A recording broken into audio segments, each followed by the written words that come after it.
नमस्कार साथियों, स्वागत है आप सभी लोगों का आपके अपने YouTube चैनल परिवर्तन द एडू हब में। जैसा कि आपको पता है कि अपने इस YouTube चैनल पे आपकी इतिहास की लगातार क्लासेस आ रही हैं। इन क्लासेस की श्रृंखला को आगे बढ़ाते हुए आज हम लोग इसमें एक नई वीडियो जोड़ने वाले हैं जो कि हमारी रिलेटेड रहेगी आपके उत्तर वैदिक क्लास से, जो कि क्लास नंबर होगी आपके 8। अगर क्लास आपको पसंद आए तो आप वीडियो को जरूर शेयर करिएगा, चैनल को सब्सक्राइब करिएगा और कोशिश करिएगा कि इस क्लास का एक छोटा सा शॉर्ट्स बना के अपने स्टेटस पे जरूर लगाइएगा, जिससे हमारी मदद हो सके, आगे तक ये वीडियो कंटेंट जो है लोगों तक पहुंच सके। कंटेंट में आप देख रहे हो किसी प्रकार की कोई भी कोताही नहीं बरती जा रही है। जितना कंटेंट होता है 0 से लेके उन्हें कहते हैं इनफाइनाइट तक, उतना देने की आपकी कोशिश की जा रही है कि कोई भी आपका वनडे एग्जाम हो, चाहे एसएससी हो, एसएससी कोई भी एग्जाम हो, चाहे सीजीएल हो, चाहे सीजीएल हो, चाहे एमटीएस हो, चाहे डीडी हो, कोई भी एग्जाम हो आपका, वहाँ आपके जीएस पोर्शन से जो इतिहास के क्वेश्चन जो होते हैं आजकल ऊट पटांग तरीके से रखे जाते हैं। और एसएससी की जो जीएस है वो तो बदनाम ही इसी चीज़ के लिए है, अपने अलग यानी बेढंगे प्रश्न रखने के लिए। तो कोई भी ऐसा सेक्शन हम लोगों से ना छूटे, इसके लिए लगातार मैं आपसे जितनी भी मेहनत हो सकती है उतना करने का प्रयास करता हूँ। देखिए, सर्वज्ञ होना मतलब इम्पॉसिबल है, सर्वज्ञ होना ब्रह्मा को चुनौती देना जैसा है, तो सर्वज्ञ कोई नहीं होता है। तो जितना मुझे कंटेंट जहाँ से मिल पाता है, जितना मैं याद कर पाता हूँ या जितना मैं देख सकता हूँ, उतना मैं आपके सामने यहाँ पे लाने की कोशिश करता हूँ। और अपना साथ ऐसे हमारे साथ बनाए रखिएगा। बस वीडियो को ज़्यादा देखिएगा और अगर आपने क्लिक किया तो एक बार कोशिश जरूर करिएगा वीडियो को लास्ट तक देखने की, कि कुछ सुनो अपने में, something is better than nothing, यानी कुछ ना सही से तो कुछ सही, कुछ तो आप यहाँ से लेके ही जाएंगे। अगर आपने हमको 30 मिनट दिया तो उसमें आपके 2 से 3 मिनट ऐसे होंगे कि जो आपको कुछ ना कुछ यहाँ से दे के ही जाएंगे। तो अपनी बातों को यहाँ पे विराम देके आज का अपना कंटेंट शुरू करते हैं। उत्तर वैदिक काल जो मैंने आपके सामने हेडिंग डाल कर रखी है, इस काल की विशेषता क्या थी, पहले ये समझिएगा कि परिचय क्या है इस काल का। परिचय यानी अगर इंट्रोडक्शन की बात करें कि उत्तर वैदिक काल और वैदिक काल में अंतर क्या था, तो देखिए सबसे महत्वपूर्ण जो वैदिक सभ्यता में है, अगर हम कहना चाहें वैदिक सभ्यता, तो वैदिक सभ्यता के शुरुआत वाले वीडियो में ही मैंने आपको बताया था कि इसको हम 2 भागों में तोड़ते हैं। एक होता है हमारा ऋग्वैदिक काल और एक होता है हमारा उत्तर वैदिक काल। उत्तर वैदिक काल 2 पार्ट में हम अपने वैदिक सभ्यता को तोड़ते हैं। ये वैदिक सभ्यता फ्रेंड्स आपकी जो चलती है, ये 1500 से लेके 600 ईसा पूर्व तक आपकी चलती है। इसको अगर हम लोग तोड़ देते हैं तो 1500 से लेके 1000 ईसा पूर्व तक हम लोग यहाँ पे पढ़ते हैं, और दूसरा जो है आपका 1000 से लेके 600 ईसा पूर्व, इसकी हम लोग जो स्टडी है वो उत्तर वैदिक काल में पढ़ते हैं। वैदिक काल में अगर हम लोग अध्ययन करना चाहेंगे तो हमारे पास वेद हैं, वेदांग हैं, उपनिषद हैं, उसके बाद आपका आएगा क्या कहते हैं उसको, ब्राह्मण ग्रंथ हैं, अरण्यक हैं। कितनी ज़्यादा आपकी किताबें हैं पढ़ने के लिए, जिनसे आपके ऋग वैदिक काल का अध्ययन आपको देखने को मिलता है। ठीक, वहीं अगर उत्तर वैदिक काल की बात करें तो यहाँ पे भी स्टडी करने के लिए यही सब मटेरियल आपका सेम है। तो फैक्ट की बात ये है कि दोनों में अंतर क्या है ना।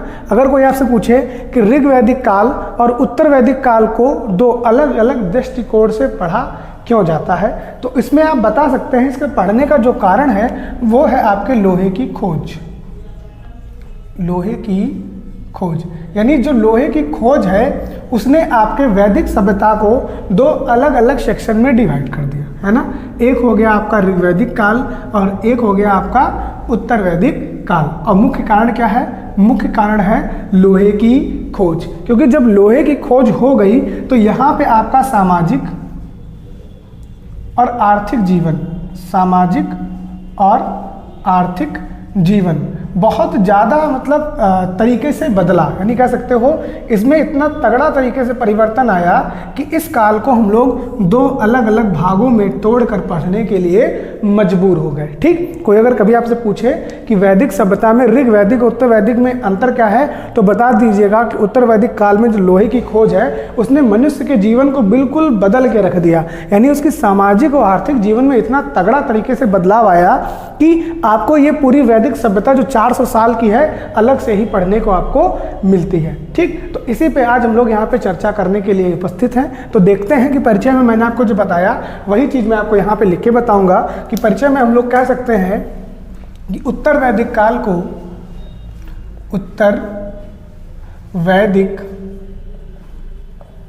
काल को हम 1000 ईसा पूर्व से लेके 600 ईसा पूर्व तक मानते हैं,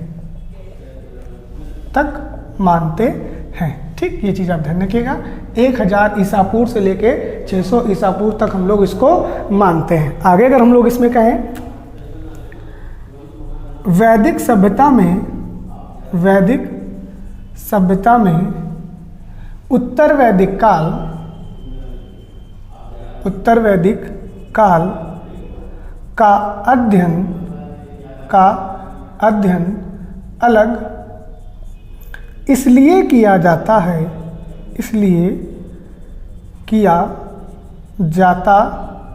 है क्योंकि लोहे की खोज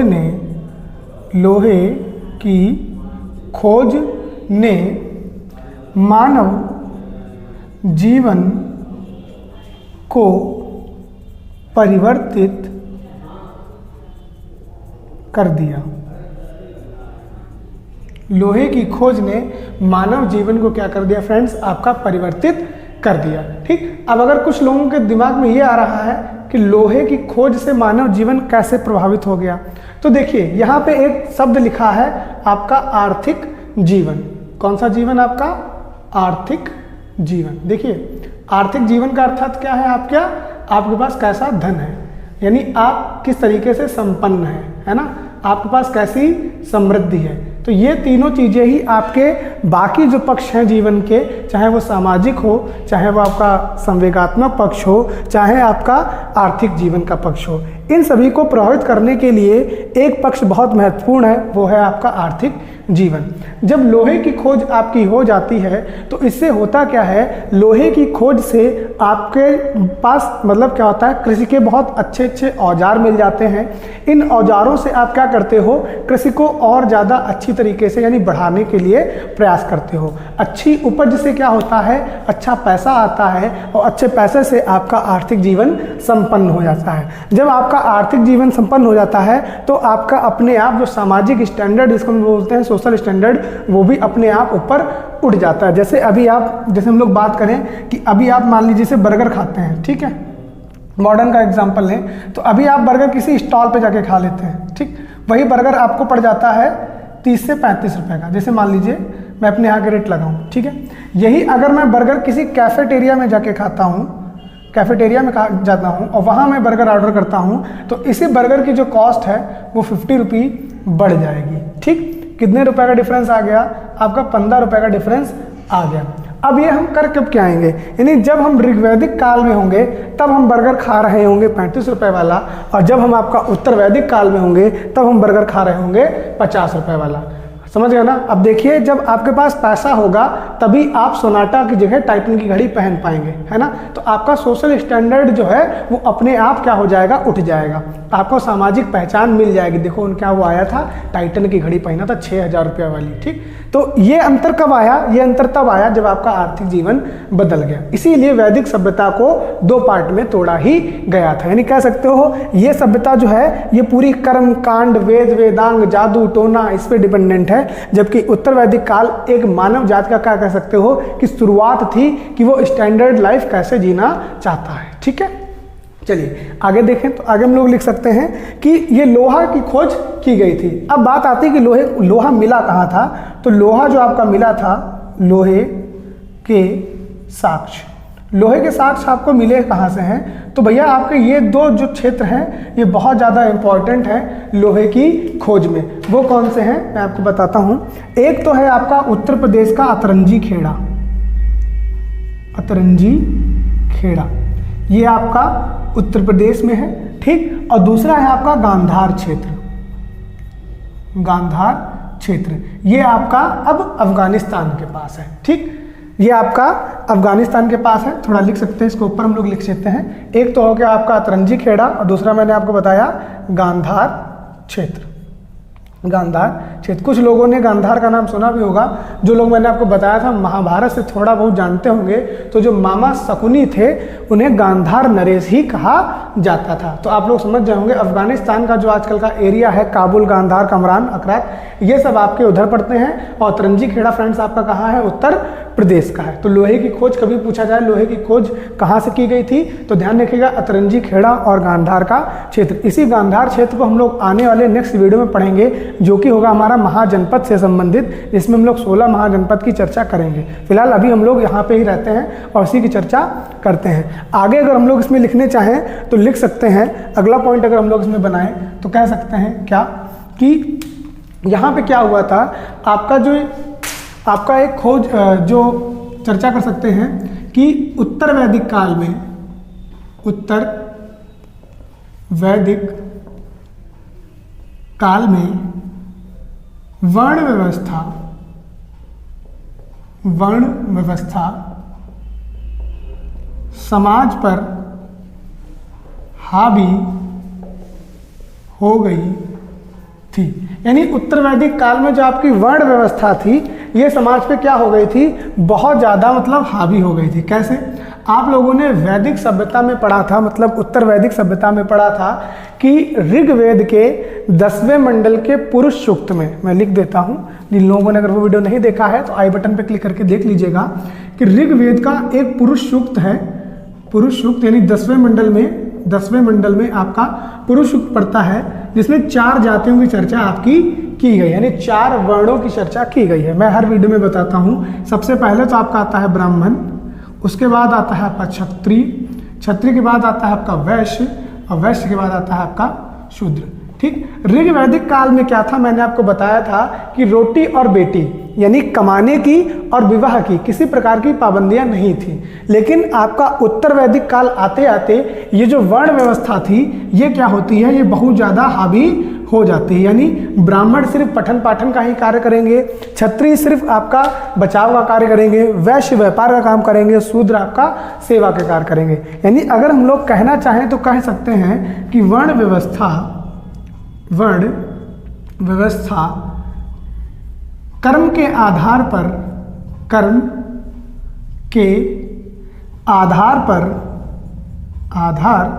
पर ना होकर जन्म के आधार पर हो गई थी। यानी जो आपकी वर्ण व्यवस्था थी अब वो कठोर बन गई थी। जब जन्म का आधार था वो कर्म ना होकर क्या हो गया था, जन्म हो गया था। यानी कहना चाहें तो कह सकते हैं कि राजा का लड़का ही क्या बनेगा, राजा बनेगा, राजा का लड़का राजा बनेगा। ऐसी उदाहरण अगर पूछी जाए कब आ गई थी, तो आपके उत्तर वैदिक काल में। ये डायलॉग आप लोगों ने सुपर 30 में सुना होगा, जिसमें आपको कहता है कि राजा का लड़का ही राजा बनेगा। ये तो बहुत पहले से चलता आ रहा है। तब ऋतिक रोशन वहाँ पे क्या कहता है कि नहीं, इसी प्रथा को ही तो हमें चेंज करना है। अब धीरे धीरे जो समाज है फिर से आपका वैदिक सभ्यता में जो जाति व्यवस्था थी उसी में बदल रहा है। लेकिन आपके उत्तर वैदिक में क्या हो गया था, वर्ण व्यवस्था कठोर हो गई थी, रोटी और बेटी की पाबंदी बढ़ गई थी, और क्या कह सकते हैं कि जो आपकी वर्ण व्यवस्था है वो कर्म ना होकर क्या हो गया था, जन्म हो गया था। अर्थात राजा का लड़का ही क्या बनेगा, आपका राजा बनेगा। आप इसका स्क्रीनशॉट जल्दी से निकालिए, आगे चर्चा करते हैं इसके महत्वपूर्ण तथ्य पे। तो आगे अब हम लोग देखने वाले हैं उत्तर वैदिक काल की आश्रम व्यवस्था, जिसमें हम लोग देखेंगे कि कितने प्रकार के आपके आश्रम होते थे, किस आश्रम की क्या विशेषता थी, और उन आश्रमों में सबसे श्रेष्ठ आश्रम कौन सा होता है। फिर हम लोग देखेंगे कि काठक संहिता में क्या कहा गया है, और आपका एक शतपथ ब्राह्मण नाम का ग्रंथ है, उसमें भी आपके किस प्रकार की चर्चा की गई है। तो अब आप हेडिंग जो लगाइएगा उसमें डालिएगा उत्तर वैदिक काल के आश्रम व्यवस्था, उत्तर वैदिक काल के आश्रम, उत्तर वैदिक काल के आश्रम। तो इसमें हम लोग लिखें, इस सभ्यता में आश्रम को 4 भागों में विभाजित किया गया है। यानी आपका उत्तर वैदिक सभ्यता में जो आश्रम है इन्हें 4 भागों में विभाजित किया गया है। अब ऐसा क्यों किया गया है, क्या इसके पीछे कारण था, अभी हम लोग यहाँ पे जानेंगे और डिस्कस उस पर पूरा करेंगे। कौन सा आश्रम सबसे अच्छा है। नीचे मैं पेन उठाता हूँ, इससे आप ध्यान रखिएगा, हाथ में इतना पेन पकड़ना पॉसिबल नहीं है। ठीक है, तो देखिएगा आश्रम में सबसे पहला जो आता है आश्रम, वो होता है आपका दूसरा, तीसरा और चौथा। पहला जो आता है वो आता है आपका ब्रह्मचर्य, दूसरा आता है आपका गृहस्थ, तीसरा आता है आपका वानप्रस्थ और चौथा आता है आपका संन्यास। ये 4 आश्रम है आपके, यानी ब्रह्मचर्य आश्रम, गृहस्थ आश्रम, वानप्रस्थ और संन्यास। ठीक, अब इन आश्रमों को अलग अलग कैटेगरी में डिवाइड किया गया है। कैसे? अगर आप शुरुआत के 3 आश्रम देखोगे, जिसमें आपका ब्रह्मचर्य है, गृहस्थ है, वानप्रस्थ है, ये आपके वैदिक काल के हैं। ये आपके कब के हैं? वैदिक काल के। लेकिन अगर आप चौथे आश्रम की चर्चा करना चाहेंगे तो ये आश्रम आपको देखने को मिलता है बौद्ध एवं जैन धर्म में। अर्थात हम लोग कह सकते हैं कि जो आपका चौथा आश्रम है, इसे बाद में क्या किया गया होगा? जोड़ा गया होगा। तो शुरुआत में कितने आपके आश्रम होंगे? ब्रह्मचर्य, गृहस्थ, वानप्रस्थ और संन्यास। ठीक है, तो अब इन्हीं आश्रमों पे एक हम लोग पूरी टेबल क्रिएट करेंगे और देखेंगे किस आश्रम की क्या विशेषता है। तो इसको हम लोग साइड कर देते हैं। अब डिजिटल बोर्ड होता है तो साइड कर देते हैं, आप लोग ऐसे साइड कर लीजिए। तो इसमें एक हेडिंग इधर लगा लीजिएगा, आश्रम। ठीक, आश्रम के बाद आपकी आ जाएगी उम्र, उम्र के बाद आ जाएगा उसका उद्देश्य, उम्र के बाद उसका आ जाएगा आपका उद्देश्य और उद्देश्य के बाद में आ जाएगा उसका कार्य। ठीक, यानी उम्र, आश्रम, उम्र, उद्देश्य और कार्य। ठीक है, तो सबसे पहला जो आश्रम है, जो मैंने आपका लिखा भी है, जिसका नाम है ब्रह्मचर्य आश्रम, ब्रह्मचर्य आश्रम। ठीक, दूसरा जो आश्रम है उसका नाम है गृहस्थ आश्रम, गृहस्थ। तीसरा जो आश्रम है आपका, उसका नाम है वानप्रस्थ और चौथा जो है वो आपका है संन्यास। ठीक है, चलिए अब देखिए, अब इसमें अगर हम लोग लिखें आपके उम्र में, तो ब्रह्मचर्य आश्रम शुरू होता है आपका 0 वर्ष से लेके 25 वर्ष तक, है ना। गृहस्थ आश्रम शुरू होगा आपका 26 वर्ष से लेके 50 वर्ष तक। वानप्रस्थ आश्रम आपका शुरू होगा 50 वर्ष से लेके आपका 75 वर्ष तक। और वही अगर हम लोग देखें संन्यास आश्रम, तो ये शुरू होगा 76 वर्ष से लेके आपके मृत्यु तक, यानी जब तक आपकी मृत्यु नहीं हो जाती।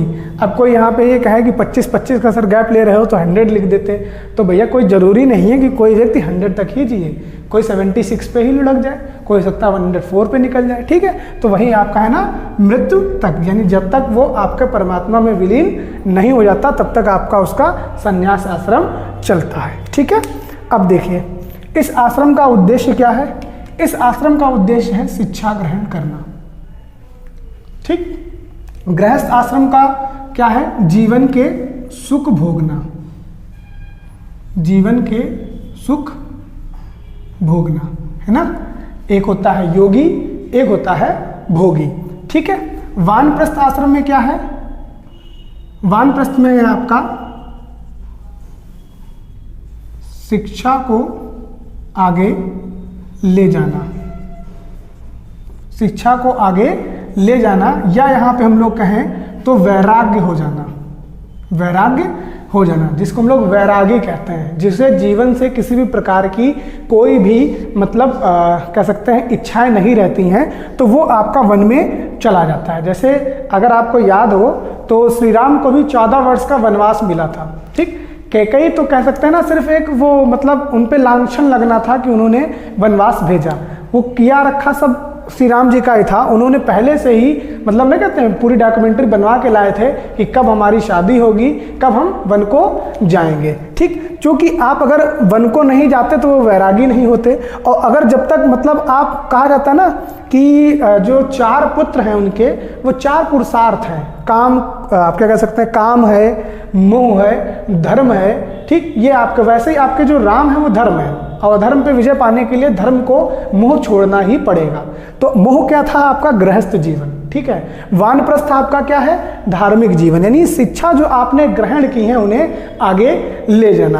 अब अगर आप एक चीज देखेंगे तो वानप्रस्थ और संन्यास दोनों लगभग एक ही कैटेगरी में आते हैं, ठीक। यानी वानप्रस्थ में भी वैरागी जीवन है और आपका संन्यास में भी क्या है? वैरागी जीवन है। यानी आपको अपने जीवन में कैसा धारण कर लेना है? वैराग धारण कर लेना है। अब वैराग का अर्थ क्या है? वैराग का अर्थ है फ्रेंड्स आपका संसारिक मोह माया से दूर, ठीक। अब मोह माया क्या है? मोह माया है आजकल की पतली कमरिया, ठीक। यानी जो रील्स है, आपका फोन है, ये सब क्या है? मोह माया। इसको जरा 2 घंटे कहीं रख दो और घर के साथ बैठो तो क्या आपको कुछ ना कुछ तो अच्छा से सीखने को मिलेगा, ठीक है।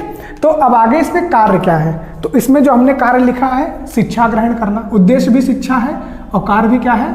शिक्षा ग्रहण करने का, ठीक। गृहस्थ जीवन में क्या है?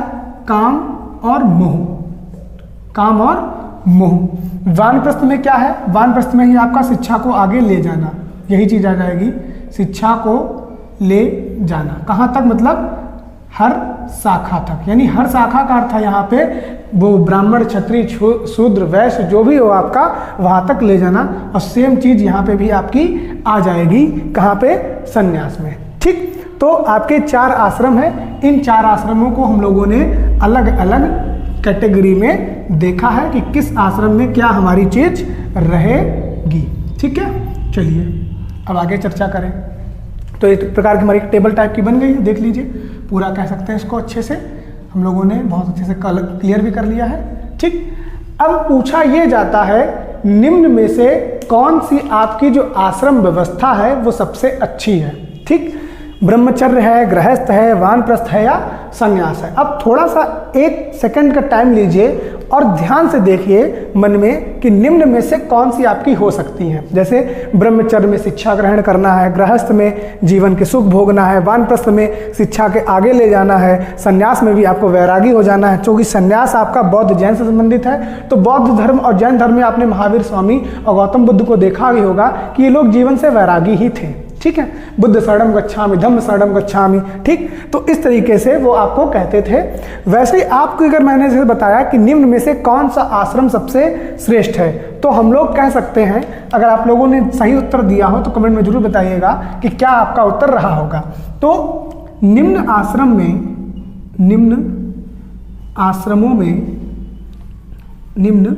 आश्रमों में सबसे श्रेष्ठ आश्रम, निम्न आश्रमों में सबसे श्रेष्ठ आश्रम गृहस्थ आश्रम है। अब कुछ लोग सोच रहे होंगे कि यहाँ पे जो ये पॉइंट लिखा है इनकी वजह से सबसे अच्छा आश्रम होगा, तो ऐसा नहीं है, ठीक। क्योंकि आपकी कहा आपने सुना होगा 26 से 50 साल की जो उम्र होती है ये बैल की उम्र होती है। बैल का मतलब यानी नहीं, जैसे कोल्हू में बैल देखोगे तो इतना ज़्यादा काम करता है। आप अपने हम ही लोगों की उम्र देख लीजिए, ठीक। आप अपनी जैसे आप पढ़ रहे हो तो आपकी जो 26 से 50 की उम्र होती है, आपके ऊपर सामाजिक दबाव भी है, आपके ऊपर आर्थिक दबाव भी है, ठीक। सुना होगा ना कि पैसा तो आ नहीं रहा है, खर्चे बहुत ज़्यादा है, आमदनी ठन्नी खर्चा रुपया। तो सबसे श्रेष्ठ आश्रम कौन सा है? तो आपका गृहस्थ आश्रम है, ठीक। ऐसा क्यों है अभी इस पर हम लोग चर्चा करेंगे, आप जल्दी से इसका स्क्रीनशॉट निकाल लीजिए। तो इसमें हम लोग जो आगे चर्चा करने वाले हैं वो है आपका श्रेष्ठ आश्रम, यानी जो मैंने आपको भी बताया कि गृहस्थ आश्रम आपका सबसे श्रेष्ठ आश्रम है। तो ऐसा क्यों है जरा समझिएगा। तो उसका कारण ये है कि इस आश्रम में